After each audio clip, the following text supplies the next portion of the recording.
Бисмиллахиррахманиррахим. Ассалаумалейкум аға. Армысыздар Ағат. Ассалаумалейкум, құрметті көрермен. Аға, бүгін 27 желтоқсан 2019 жыл. Бүгін Азанда ұшақ құлады. Апат болды.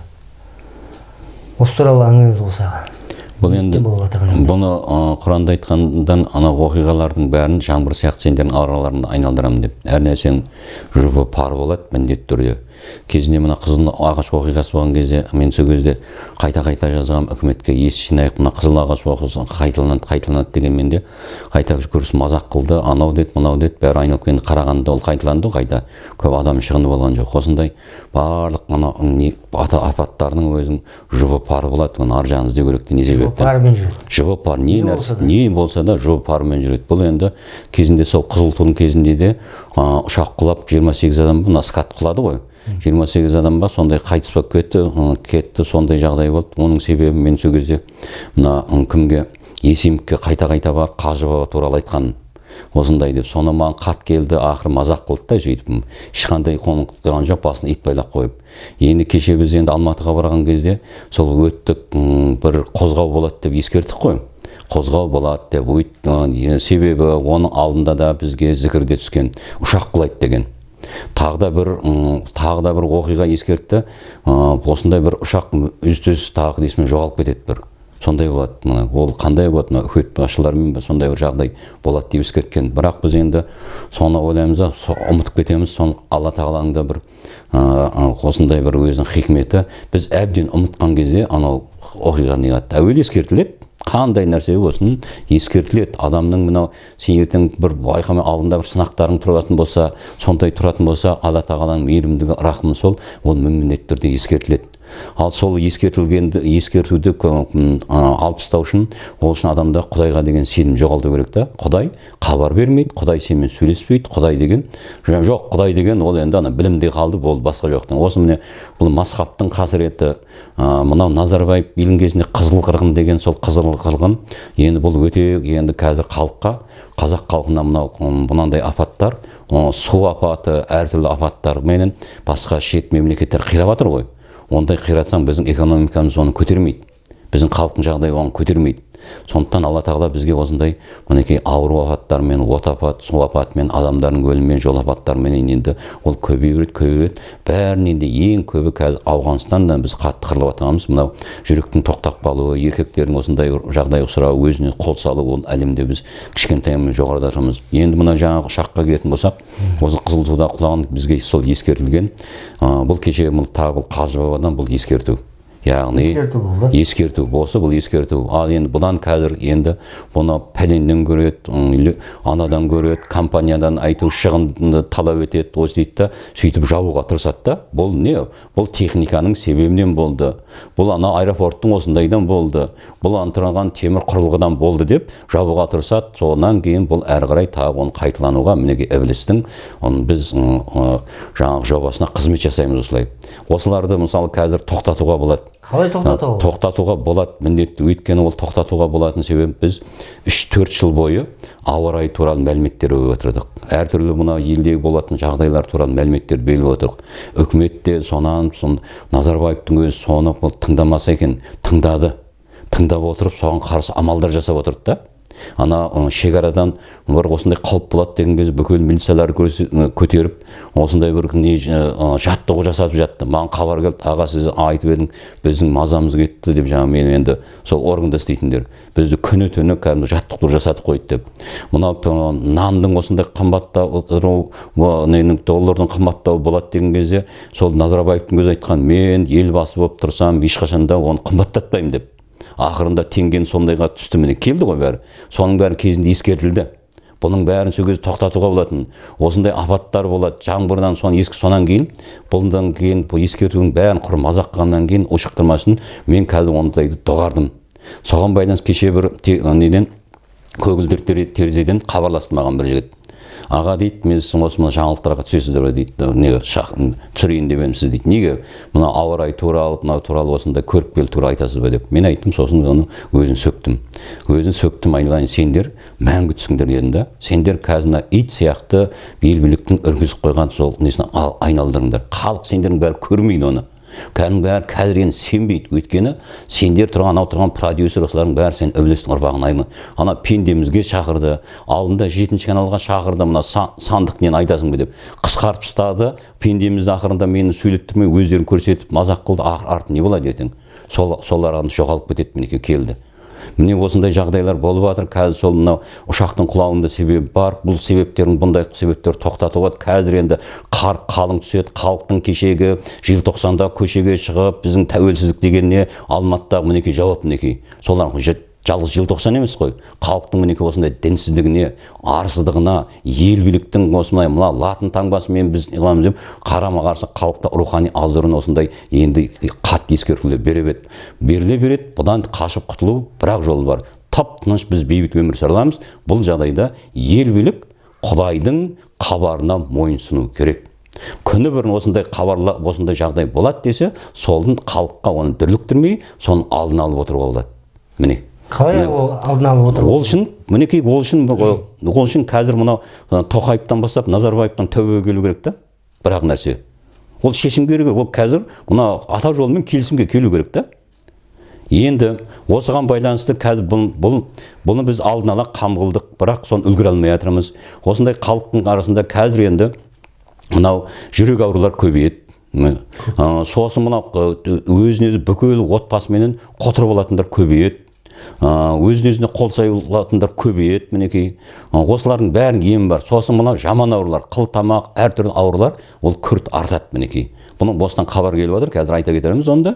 Осындай жағдайлар көбейеді. Бұлардың бәріне тоқтам, бірақ қазір ата жолында осының бәрі емі бар, мінекей. Ешқандай дәрігерсіз, ешқандай бұнандай неге жүгінбей-ақ, Құран арқылы, тазалық арқылы тазаруға болады, мінекей. Бірақ бұған ел билікпенен қазір білімді қауым бізге бұған кедергі болып отыр. Сондықтан мен осындай жағдайдан халықты мінекей қалайда бұндай зұлымдықтан құтқарудың жолын табу керек қой, қарап отыруға болмайды. Осыған байланысты қазір біз мына Путинге, орыс халқына жолдау дайындап жатырмыз. Оның басы үлгісі шықты, соған жолдау дайын орыс халқынан көмек сұрап жатырмыз. Ол көмек сұрағанда қандай? Бұның астарында тұр, біз енді орыс халқынан көмек сұрауымыз керек. Біздің мәңгүттенген білімді қауыммен, мәңгүттенген биліктің назарын аудару үшін бізге әлемге қалайда бізде осы барзатты шығару керек. Орыс халқы біз, ол неміз, біз осы өзіміздегі бар нәрсе, маламат дегілік әдіс, қандай аурудың да шипасын адам өзінен табылатын, осындай ауа райындағы келеңсіз апаттар тоқтатуға болатын, Құранның құдіреті ол арабтарда емес, Құранның құдіреті қазақтарда тұрған, біз әлемнің назарын солай аударғымыз келіп отыр. Сондықтан сол хат жазып, біз орыстардың ғалымдарын біз өздеріміз келген, және біздегі жер ойпаттары бар екен, сор жер ойпаттарында үлкен шипа бар екен. Абылай хан атқан Қабанбай батырдың бастарында тұрған, сонда қазір осындай аша берсе бұрын барлық құдірет қажырын тұрған, оны орыстар түсінеді. Ертең орыстар міндетті түрде бір адам жазылса болды, олар ағылады бері қарай. Сол ағылған кезде, сол кезде біздің ақшаға байланған, біз мәңгүт ел басшыларымыз, әкімдеріміз амал жоқ, сосын осыған өйткені ол не? Қалтаға ақша түсетін бағасын? Ақша деген ақша деген ол дүние бітті. Сол кезде ол білімді қауымда бәрі соған осы жүгіретін бар. Ой, мынау деген бізде керемет осындай жерлер бар екен деп. Сол арқылы біз қазір осы арқылы біз халықты көп нәрседен құтқарамыз. Себебі неге? Осы арқылы мына масқапшылардың аузына құм құйылады. Өйткені неге? Бұған сендер қазақстан қазір қанша ғылыммен, санмен дәлелдеп айтқанмен, ол біздің олар жүректерін сіңбейді. Ал енді орыстар, әлем халқы исламды айта бастаса, Құранды айта бастаса, өзінің біліммен шегелеп тұрып көрсете бастаса, амал жоқ. Өйткені олардың ғалымдары бар, профессорлар бар, академиктер бар. Олардың дәрежесі рухани біздің отырған мынау ғалымдарымыз әлдеқайда биік тұр да. Олар әлемді қаратады, сөйлете алады. Міне біз осында Путин, сосын енді кезінде мен Путинменен Назарбаев пен Путинменен жолықтырды. Аянда. Сол кезде мен Назарбаевқа айтып тұрдым, ол түсінбеді, теріс айналды. Сол кезде Путин тыңдап тұрды да маған айтты: «Ты сможешь обосновать?» деп та маған. Айтылды ғой сол. Мен сосын болады дедім, соны қолымда алды. Дегенде ол не? Ол белгі, ол Путин бір қарық қылады деген емес. Ол яғни орыс халқы, егер сендер бұны дәлелдейтін болсаң, білім тұрғында орыс халқының назар аударады, орыс халқы әзім назар аударады. Сонымен бірге біз рухани қауіпсіздігіміз нығаяды. бұл жерде рухани қауіпсіздігіміз қалай нығаяды? Біз қазір сол рухани қауіпсіздігімізді әлсіретіп жатқан бізге мына латын таңбасыменен неғылу халықтың ана өзінің тұрғанда ділін төмендетіру, мына оп, еп дегенді жаңа алып тастау деген осындай, бұның бәрі қайықтан шығып жатыр, осы қазір білімді қауымның арасынан шығып жатыр. Мынандай жағдай болды, міне. Осы мына ұшаққа байланысты айта кетейік. Біз Бекетатаға баратын болып билет алдық. Енді арамызда асығымыз бар. Мен де мысалы пойыздан 4 күн әрі бері жүре алмаймын. Сасық, иіс мүмкін емес. Дәреталдың өзі пойыздардың бәрі ескі, мүмкін емес. Сондықтан мен енді өзім онанда бар екен, мен сол ұшақпен бара салайын деп билет алдым. Билет алып, қазіргі сол анау өзің авиата KZ деген сонымен отырып билет алсам, мен қасымдағы өзім қауым 5-6 адам 7-8 адамға билет алдым. Билет алдым, сол билет алған кезде маған енді менің өзімнің қанша деген менде білім жұмыс істеп отырған, егер де мынау сен кириллицамен жазған Айболат деген орнына сен Айболат деп жазатын болсаң, не болса басқа бір мысалы кіні орнына қ қоятын болсаң, гіні орнына ғы қоятын болсаң, мынау компьютердің бірден программа бірден ажыратып тастайды. Ваше имя не соответствует инам деген. Мен соған үйренген. Бұл компьютерлік жоба. Біздің қатемізді түзетіп отыру керек. Сондай қылып мен латынша тердім. Тоқ берген дегенде күнде теріп жүргесін білдім. Енді сен Айболаттың атын тердім, пәленшенің түгеншенің аттарын тердім. Соның енді мен өзім үйренгенмін кириллицамен. Кириллица у деген маған анау тұрған не? Сөйтсем ол басқа әріп екен. И деген мен үшін кәдімгі мен кириллицамен қараймын да латын, ұқсасын іздеймін. Әр нәрсені. Сөйтсем ол ұқсас емес, оның бөлек өзінің бекітілген үндері бар екен. Мен енді оны ағылшын тілін білмегесін қайдам. Сөйтіп тердім, маған билетті берді. Берді билетті. Компьютер қабылдады, енді қабылдады. Сөйтіп отырып, енді артынша хабар келді маған. Көрдің ба, бұл қалай, мен білмеймін ғой, соны ұшаққа баруым мүмкін бе?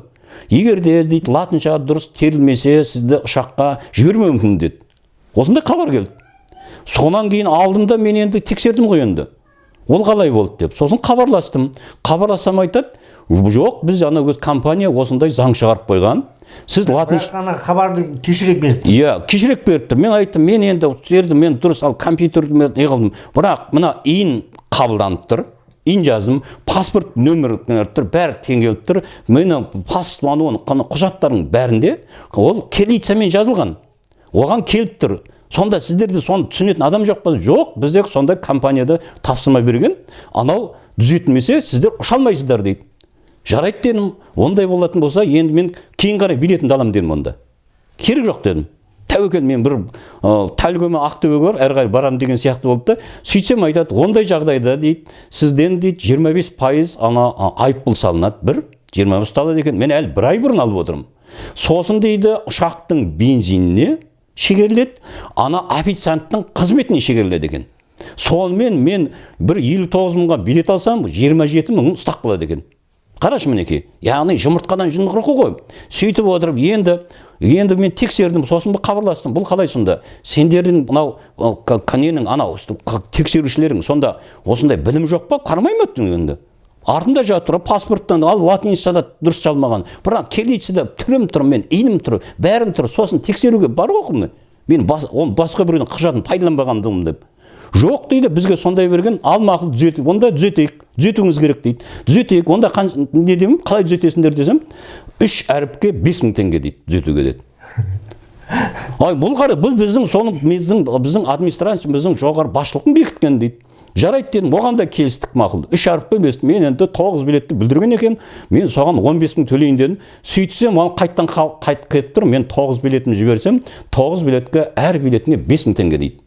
Қараш, 45 мың теңге қосымша ақша төлеуім керек екен. Сонда біз қазақ, сосын айтып, айналайын, мен шетелге ұшып бара жатқан жоқпын ғой. Мен Атырауға ұшып бара жатырмын. Мен қазақпын. Мен сонда қазақ таңбасын өзім таңбамды, өз елімді мен неге латынға мұқтаж болдым? Мен егерде паспортым, ана сендердің компьютерлерің оны білдіріп тұрған. Менің паспортым, компьютер бәрі қабылдап тұрса, сол таңбамен балық жетіп тұрса, енді сендердің мына нелеріңе келгенде мен бір террорист болып қалдым. Бұл қалай дедім да? Сендер бұдан ақша тауып жатсыңдар ғой деп. Біз білмеймін, басшылар солай тапсырған дейді болды. Міне бұл неге?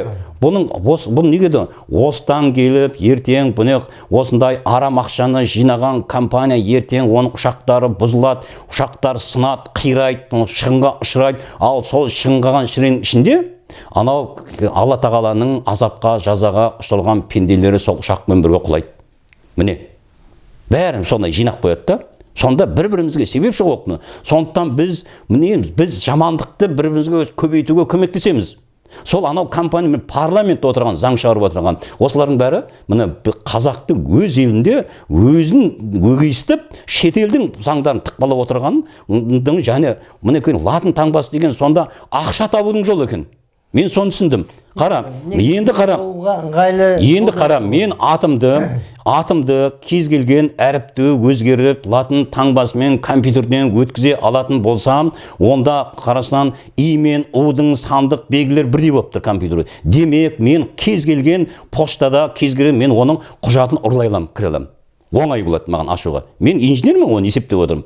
Ал егерде мен кириллицамен оған кіре алмайтын болсам, ондай мүмкіндік азаяды. Міне, қазіргі осы ел биліктің арам саясатының білімнің сөзі, неге қалайда біздің ақпаратымыздың ұрлануына сен атыңды латынша жаздың ба, сен ақпаратын оп-оңай ұрлауға болады екен. Мінекей. Яғни тағы да бұны поштовый адрес деген болады. Поштовый адрес, индекс деген болады. Осының бәрі бүкіл біздің тұрған біліміміздің бәрі ол тылсымның, ол көшірмесі. Айналып келген. Сенің поштовый индексіңсіз ешқандай құжат сол нөмірге сіз бармайды. Солай ғой. Енді сен Айболат деген атасаң, сол сенің мына кириллицамен жазған сен поштовый индексің. Дұға оқысаң да, ертең ақыретке кетсең де, сен Айболат деп саған айтылу керек мінекей. Бір. Айтылу керек солай ғой. Поштовый индекс осың бар. Сондықтан егер де сен соны латыншамен жазатын болсаң, онда сыйған басқа жақтан хаттар келе бастайды. Көрдің бе?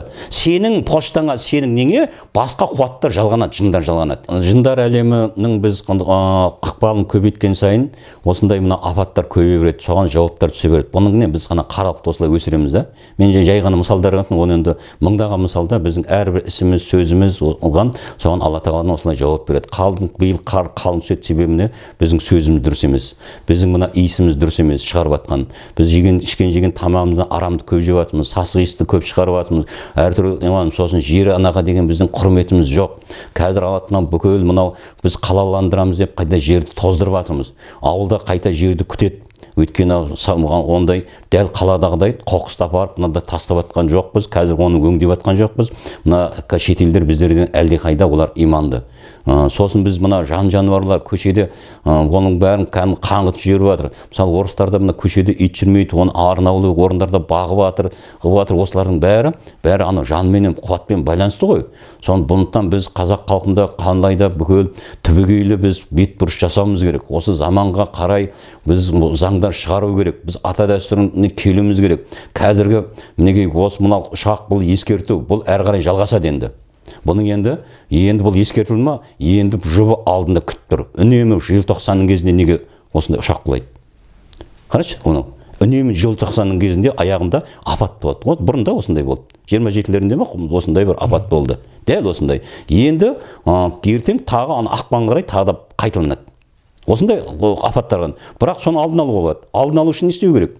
Біз қалайда мына ел билік қазір осы әруақтар арқылы Құдай не деп жатыр, соны тыңдауымыз керек та.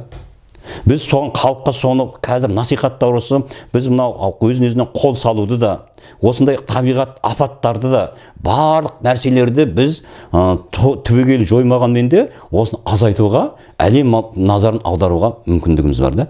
Бар мүмкіндігіміз. Өзімізде тұр да. Яғни Құдай ақпаратты аруақтар арқылы береді. Аруақтар арқылы береді. Енді аруақ деген сенің өткен өмірің ғой. Сенің өткен, енді аруақ жоқ болатын болса, аруақ деген жын болатын болса, сен ол дұрыс айтып жүр масқапшылар. Өткен ол айтады да, аруақ деген жын дейді ғой. Өткені масқапшылардың өзінің жалғанған жүйесі, олар жындармен жалғанып тұр. Сосын айтады. Өздерің әркім өзінің ішіндегісін көреді, ішіндегісін айтады ғой. Құранда тұр ғой, біз сендерді жараттық, біз сендерді тура жолға саламыз, біз сендерге несібе береміз деп. Бұл жерде Алла деген сөз жоқ, біз деп тұр бәрі.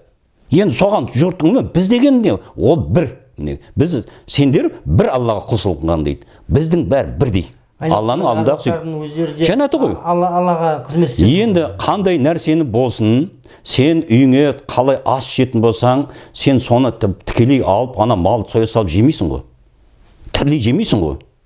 Сен қандай жеміс жидек болсын, бәрі қазан арқылы өседі ғой. Қазан арқылы өтеді. қазан ыстық арқылы ол саған сол кезде барып саған ол ас болады, яғни от арқылы өртенеді. Енді жәннат деген сол Алла тағаланың тұрған жаратып қойған 8 түрлі оты ғой. Сол қандай Алладан келген сәуле нұрдың бәрі сол от арқылы, жәннат арқылы өңделіп бізге келеді. Жәннат арқылы келмейтін болса, біз Алладан тікелей біз жаңағы нәсіп аламыз деген ақымақтық та. Міне біз деген сол, сондықтан біз ана жұлдыз арқылы өңделеді, барлық тұрған Алла тағаланың жаратушы соны адам арқылы бізге өңделеді. Біздің ата-анамыз арқылы өңделіп келмесе, біз онан бәрібір жоқ болып кетеміз. Ол қуатты сіңіруге біз қабілетті емеспіз. Біз өте төменгі жиілікте өмір сүріп жатырмыз.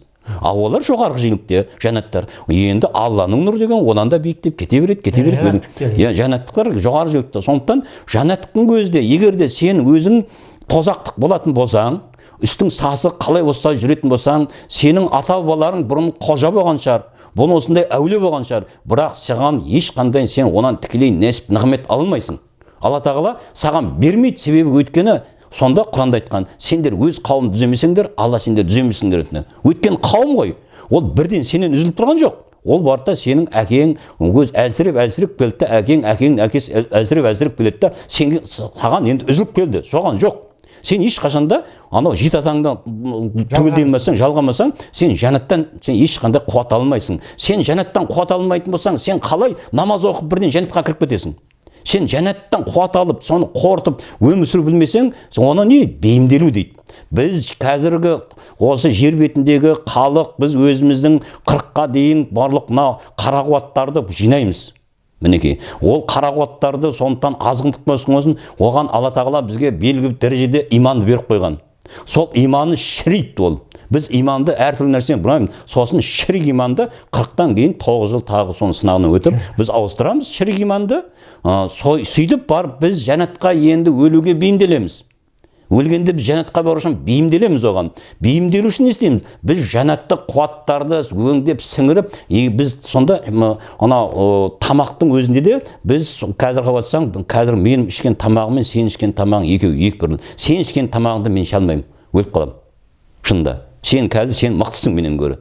Сенен гөрі анау жүрген, анау көшеде жүргендер онан да мықты. Шашын жайып жүрген қатын қыздар, олар у берсе де өлмейді да қазір. Бірақ түбі уақыт келеді ғой мінеге.